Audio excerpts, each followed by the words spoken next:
Bonjour à toutes et bonjour à tous. J'aimerais vous parler aujourd'hui d'une actualité qui me tient à cœur en tant qu'astrologue karmique. Il s'agit des nœuds lunaires. Nous avons le nœud sud qui vient de rentrer dans le signe de la Balance depuis le 12 juillet 2023 et donc le nœud nord qui vient d'arriver dans le signe du Bélier. Alors on a cet axe relationnel Bélier-Balance qui est mis au goût du jour. On va commencer par le nœud sud Balance. Le nœud sud, c'est le reste d'un passé à utiliser. C'est un défi majeur qui est à l'œuvre là pendant plus d'un an, puisque le nœud sud partira le 29 janvier 2025. Cette actualité nous invite à trouver ou retrouver un équilibre dans nos vies, un équilibre relationnel, un équilibre aussi professionnel et psychique. Quelle est la particularité de la balance? C'est de vouloir avoir un équilibre en tout et en toute chose et tout le temps, ce qui est quasiment impossible. Un nœud sud balance ou un ascendant balance va chercher l'équilibre et la justice. Ça peut donner aussi des personnalités qui vont travailler dans le monde du droit, de la justice, et qui feront en sorte toujours de régler les problèmes des autres. Ce nœud sud en balance, de toute façon, fera bouger tout le monde, la plupart d'entre nous, parce que nous sommes tous invités à réfléchir aux mots élégance, diplomatie, courtoisie, paix, harmonie, justice. C'est intéressant, mais ça peut aussi créer des colères monstrueuses si les tensions sont trop fortes et s'il y a trop de mécontentement. La balance peut encaisser beaucoup de choses, elle peut se mettre en quatre, elle peut s'oublier, mais à un moment donné, quand la coupe est pleine, elle rentre dans des rages monstrueuses. Ce qui fait un petit peu peur, on sent que la tension monte en ce moment et que ce nœud nord bélier pourrait faire de pas mal d'entre nous de véritables guerriers.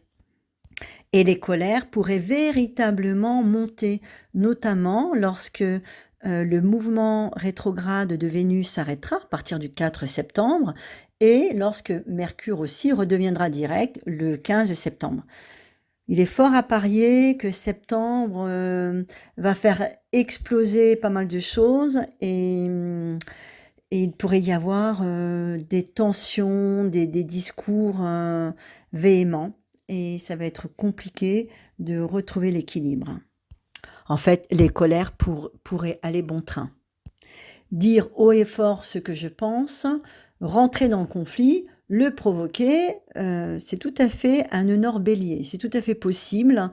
Et manquer parfois d'élégance, puisque le bélier est plutôt un signe impulsif et qui fonce tête baissée.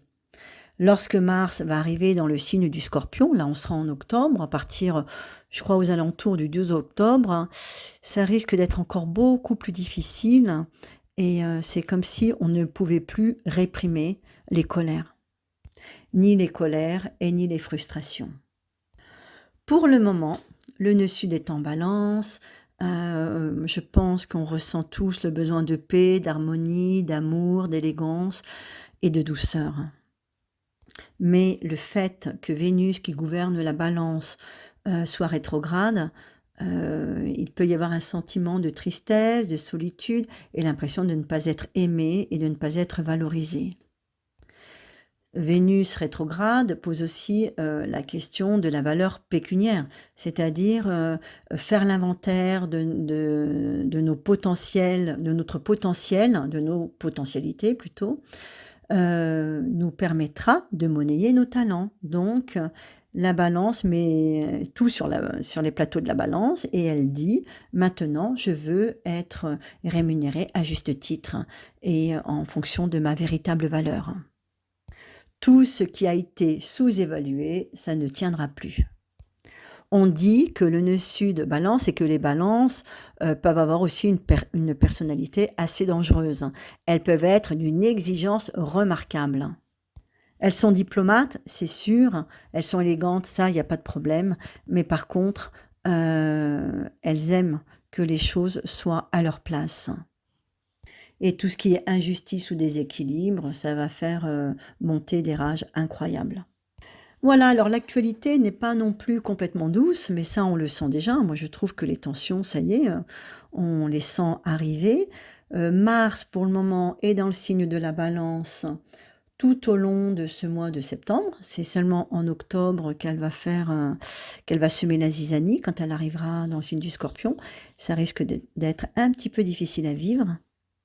Mais pour le moment, on va parler de besoin de réforme, de restructurer, de faire le bilan et de réfléchir à ce qui pourrait être amélioré dans nos vies. Voilà, donc pour parler du signe de la Balance en règle générale, on les retrouve beaucoup dans les métiers esthétiques et dans les métiers culturels, sans oublier les métiers liés à la justice. Ça donne des personnalités belles, élégantes, diplomates, et quand même avec une note de réserve. J'aimerais aussi mettre une claque à des idées reçues, une petite claque. Quand on dit que la Balance ne sait pas ce qu'elle veut, c'est pas du tout vrai. La Balance sait ce qu'elle veut. Elle ne le sait que trop, mais quand les décisions ne sont pas très importantes, elle les laissera aux autres. C'est-à-dire une place de ciné, enfin choisir un film, choisir un repas, tout ça pour elle, ça n'est pas très important. Autant que les autres choisissent. Mais quand il y aura des choix primordiaux, elle saura tout à fait les faire et les assumer. Donc en fait, la Balance est un signe d'engagement véritable. Une autre particularité de ce signe, c'est de ne pas dire forcément les choses. Si elle sait que ça va déplaire, elle ne les dira pas. Elle pourrait dire ce que l'autre veut entendre pour lui faire plaisir, sans forcément mentir. Mais la Balance met l'autre au premier plan. On dit en astrologie karmique que c'est un véritable délire sur l'échiquier. Par exemple, un ascendant Balance arrive sur Terre en mettant l'autre à la place de lui-même. Pourquoi ? On dit que dans une vie karmique, les vies précédentes, la personne a eu beaucoup trop d'ego et qu'elle vient sur Terre pour retravailler une certaine humilité et se mettre au service des autres. Comme si il fallait qu'elle apprenne à se mettre au service des autres. Là, je parle plus de l'ascendant et du défi karmique et du nœud sud. Mais si vous êtes Balance, ascendant Bélier, ascendant Taureau ou ascendant Capricorne, ce ne sera pas du tout la même chose. Il y aura bien sûr cette nécessité d'équilibre et de justice, mais pas forcément de karma avec un ego à moduler parce que dans une vie antérieure, il aurait été trop fort. Alors, cette actualité m'invite à vous suggérer de faire les choix maintenant, de réformer maintenant, de mettre peut-être par écrit ce qui vous convient et ce qui ne vous convient plus, d'agir avant que les énergies ne soient encore plus fortes et source de ressentiment, de colère. Il vaudrait mieux agir avant le 12 octobre. Et puis, on va surveiller ce mois de septembre parce que les tensions pourraient vraiment monter au moment de la fin de rétrogradation de Mercure du 15 septembre. Voilà, je vous dis à très bientôt pour d'autres actualités. Vous pouvez me retrouver au château de Royaumont, à Choisy-au-Bac dans l'Oise, ou par téléphone sur rendez-vous. Je vous dis à bientôt, au revoir.